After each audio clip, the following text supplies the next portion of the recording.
కొంతమందికి ఈ మాటలు నచ్చకపోవచ్చు, నన్ను తిడతారేమో, అయినా చెప్తున్నాను. 40 రోజులు నిష్ఠగా ఉపవాసం ఉంటారు, మంచిది.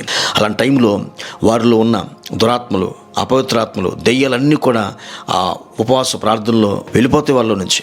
40 రోజుల తర్వాత మరలా నువ్వు తినేదే తాగే తిరిగేది చేస్తున్నప్పుడు, ఇదిగో బైబిల్ చెప్తున్నట్లుగా ఒక దెయ్యం వెళ్ళిపోయి మళ్ళా దానికంటే చెడ్డమైనది 7 దెయ్యాలను తీసుకొని వస్తే ఆ మనుషుని కడపటి స్థితి మొదటి స్థితి కంటే ఘోరంగా తయారుదని బైబిల్ చెప్తుంది. ఈ ఆచారాలు ప్రారంభించింది క్యాథలిక్ చర్చ్ వారు ప్రారంభించారు. ఒక అతను ఊహకు తోచినట్లుగా ప్రవేశపెట్టిన అనుభవం. లెండడేసు అపోస్తుల బోధ కాదు, యేసుక్రీస్తు కూడా బోధించలేదు, ఆది సంఘంలో ఎక్కడ జరగలేదు. 40 రోజులు బైబిల్లో ఉపవాసం ఉన్నారంటే ఉండొచ్చు. ఈ 40 రోజుల్లో నేను దేవుని కొరకు జీవిస్తాను, ఈ 40 రోజులు నేను కట్టుకొని తర్వాత కూడా అలాగే జీవిస్తాను అనుకుంటే నువ్వు 40 రోజులు ఉపవాస ప్రార్థన చేసుకోవచ్చు. ఇదిగో ఇలా ఆచారాలతో చేయకూడదు, ఉపవాస ప్రార్థన చేయి. బైబిల్ ఎలాగ ఉపవాస ప్రార్థన చెప్తుందో, దేన్ని మార్చుకోమని చెప్తుందో, కొత్త నిబంధన అనుభవము, ఆ అనుభవంతో చేయి.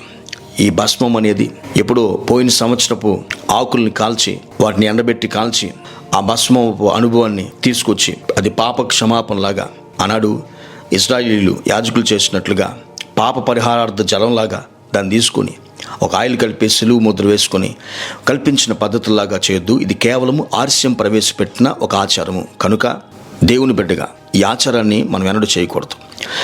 ఒకవేళ మీరు దేవునికి దగ్గర అవ్వాలనుకున్నప్పుడు ఈ 40 రోజులు ఉపవాసం పెట్టుకోండి. కొంతమంది పెట్టుకున్నారు 10 రోజులు ఉపవాసం పెట్టుకుంటున్నారు, 50 రోజులు పెట్టుకున్నారు, 72 రోజులు పెట్టుకుంటున్నారు. వారి సంఘాలు దేవునికి దగ్గర అవ్వాలని పెట్టుకున్నారు, అది మంచిదే. కానీ ఆచారబద్ధమైన ఆజ్ఞ కాని అనుభవాల్లో తీసుకొని ఆచారంగా చేసే ఈ మాల అనుభవాలన్నీ ఇది శ్రమల అనుభవాలు అంటారు. ఎవరికి శ్రమ అర్థం కాదు. దేవుని శ్రమ, నీ శ్రమ. యేసుక్రీస్తు కూడా అలాగ చేయలేదు కదా. అయితే 40 రోజులు నేను సిలువను ధ్యానం చేస్తా అంటే మంచిది.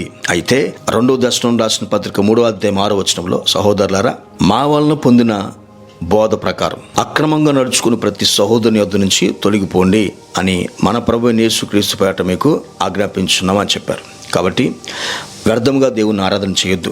40 రోజులు ఉపవాసంతో నేను ఈ సంవత్సరం చేసుకొని అలాగే కంటిన్యూగా నేను దేవుని కొరకు ఉంటాననుకుంటే ఉండొచ్చు. ఈ ఉపవాసాల్లో నేను పెళ్లి చేసుకోను, ఈ ఉపవాసాల్లో నేను ఇల్లు కట్టను, ఈ ఉపవాసంలో నేను అది చేయను ఇది చేయనని మనుషుల పద్ధతులు దైవోపదేశంలోని నమ్మి ఎవరో ఒక వ్యక్తి పెట్టిన కట్టడ దీన్ని ఆచారంగా చేసి కొన్ని పద్ధతులు దేవునికి నచ్చని వాక్యానికి విరుద్ధంగా ఉన్న కొన్ని పద్ధతులు తీసుకొచ్చుకొని ఈ దేవుని ఆజ్ఞ, దేవునికి నేను లోబడుతున్నాను, దేవుని నన్ను బట్టి సంతోషిస్తాను అనుకుంటే అదంతా నీ మూర్ఖత్వం అవుతుంది. లెంట్ డేస్ అనేది పూర్తిగా మానవుని కల్పితం. అది పూర్తిగా క్యాథలిక్ వారు ప్రవేశపెట్టిన ఒక అనుభవము.